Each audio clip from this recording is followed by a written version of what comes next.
If you feel like you're caught on this never-ending hamster wheel of content creation, then repurposing content may be your answer. Keep watching to find out how I repurpose content in my business, as well as 7 ways you can start repurposing content in yours right now. Hello and welcome to my channel. I'm kateemiley and I'm a brand and content strategist, and I love helping small business owners just like you build their brands online. So this is part 3 of the content strategy series, and if you don't know it already, content marketing is kind of a big deal. So it's how you actually build a relationship with your prospective customers in a way that creates trust and makes them want to buy from you, which is a great competitive advantage when there's so many people out there creating businesses that are so similar to yours. In this series, I've shared how to create a 3-month content plan, as well as 10 ways to start getting ideas for your pillar content. But in this video, I'll be sharing how to actually repurpose your content to get the most bang for buck. In the meantime, go and download my free content strategy guide, which goes through the 5 steps to creating a 3-month content strategy, which is such an important part to creating any content, because without this plan, you're going to just be creating content with no purpose, and it's not going to see the results that you're really after. So I've been asked by my clients before, how do I keep coming up with new ideas for my blog, for my YouTube channel, for my podcast, whatever platform they're playing on? And it's really simple. I ask them, how are you repurposing your content? And they sit there stunned with a quizzical look on their face, and they're like, but I don't want to be sharing the same content again and again and again, because otherwise people will think that I've got nothing really to say. The thing is, not everyone that's following you on Instagram will see your post. Not everyone that's subscribed to your email list will see your email. And not everyone that reads your blog will read this blog. The cool thing about repurposing content is you can take the main idea that you've used in your meaty piece of pillar content and repurpose it so it fits that particular channel. So here's an example from part 1 of my content strategy series. So I created 2 posts for Instagram, I did 4 Instagram stories, and I sent 1 email newsletter.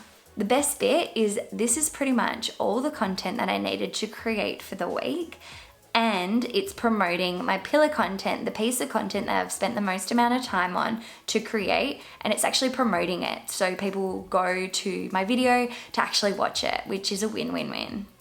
But there are 7 other strategies I'd love to share with you about how to repurpose content.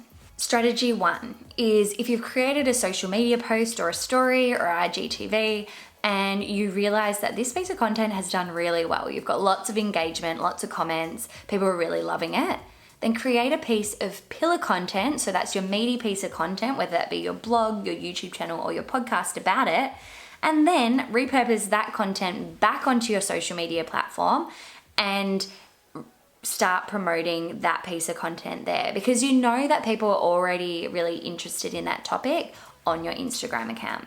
Strategy 2 is use testimonials from your clients or customers on your social media. So this might literally be a quote tile that you want to put up on your social media account, or it might be just in the caption. You might want to include the quote in there.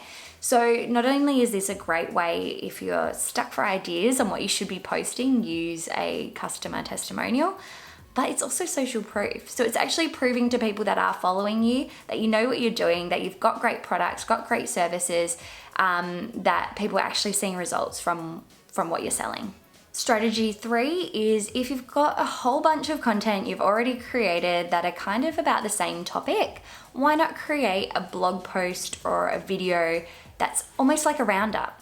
You'll want to talk about what each of those other pieces of content were about in more of a summary form to ensure that the person that's coming to that article or that video is actually getting value, as well as maybe include a couple of extra bits and pieces in there just for added value. So for example, I might create a roundup video about the top 5 tools for social media and say I've created 5 videos about 5 specific tools, then I can use them all in this one video. Pretty cool, right? Strategy 4 is to use quotes or even statistics from your pillar content. So these are likely to get really good engagement from your audience, and it is also promoting your pillar content. So that's a double win. Strategy 5 is if you are creating videos, make sure you create a 1-minute clip which you can post directly into your feed as well as into your stories. So this is a great piece of content that people can engage with straight away, but it's also a great promotion for your pillar content. Make sure that the 1-minute clip that you choose has something of value in it. So it's not just introducing the topic, but maybe giving your top tip from that particular video. Strategy 6 is to create a series of posts. So similar to what I'm doing in this video series, I've taken one meaty topic of content strategy and I've split it across 3 different areas that I've wanted to talk about. So not only is this a great way to create more content and more easily digestible content, so this is a much shorter clip than it would be if I created one video with all 3 parts to it in the one video. But it also keeps people coming back for more and staying engaged throughout that whole process. And strategy 7 is if there is a particular topic that you're getting a lot of traction from, or whether that be engagement or questions or anything like that, create a lead magnet for it, because this will be a great way for you to build your list. But you want to make sure that that lead magnet, whether it be a PDF, a series of videos, or a quiz or whatever it is really super valuable, because then people will really want to engage with it and keep engaging with your content in the future. So the lesson to this video is you don't need to keep reinventing the wheel every time you go to create some content. Make sure you take your big piece of meaty pillar content and you split it up into smaller, easily digestible chunks for your social channels and email and all that sort of thing. So if you need any help with creating your content strategy, go and download my free content strategy guide, which goes through the 5 steps to creating a content plan. And that will help you to create more of a repurposing plan as well. So you'll know how you're going to start repurposing content for every single piece of pillar content that you create. So that brings me to the end of the content strategy series. I hope you loved it. If you did, please give this video a thumbs up. And if you haven't watched the other 2 videos, the links are in the description box below. And make sure you subscribe if you haven't already, because I share weekly videos about marketing and mindset strategies for small businesses. So I know there's going to be lots of stuff that is going to interest you. But that's it from me for today. I'll be back here next Tuesday with another video I know you're gonna love. So until next time, bye for now.